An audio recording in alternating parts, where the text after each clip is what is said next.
Kyle had asked some of the storytellers if they had a story that they could share about resurrection. And after looking up the word resurrection, I see that it also means renewal. And in this time of our lives and in the church and the liturgical time of Lent, it's a great way to see a renewal every day.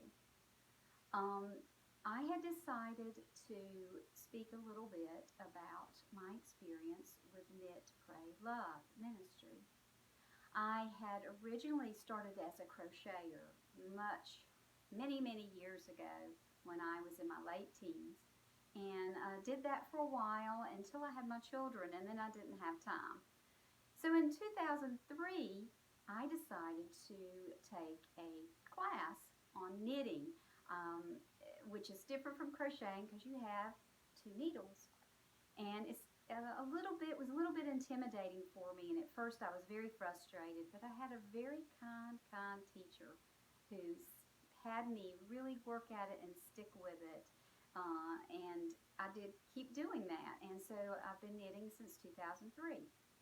Well, about 2 years after I started knitting, a new ministry at our church began, and it was called the Prayer Shawl Ministry.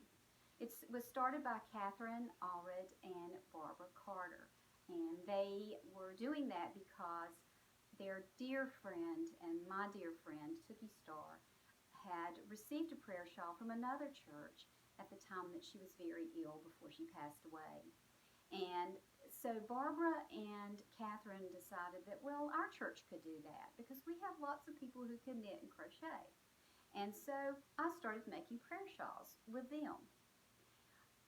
In 2007, both of these ladies were sick and were not well.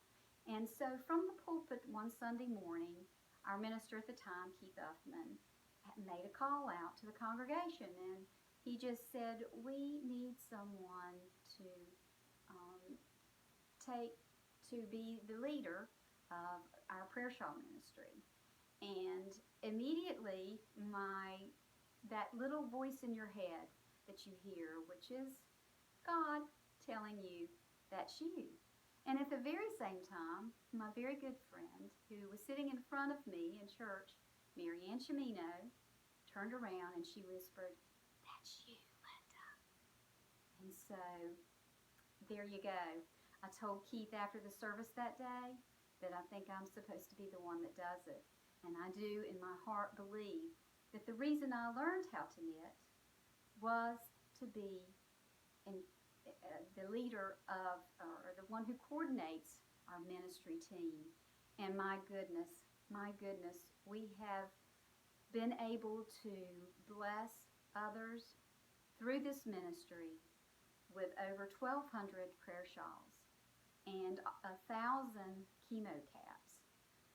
Among the many other items that we make, we offered a class last fall for knitters and crocheters and have gained several new members that way. And it's a way that we can see renewal, because the gift of a prayer shawl is something that people can see, and they can see God's love in that prayer shawl.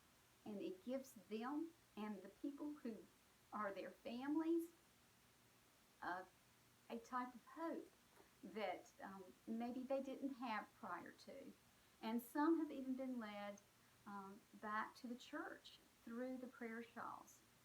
There are too many stories, and I'm taking up too much time, but I see renewal in that way, through our ministry, with the prayer shawl ministry with Knit, Pray, Love. And you know, you take this and you make it like this.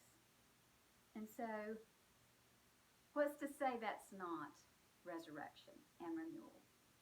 So, my love to you, Alamance. Happy Easter.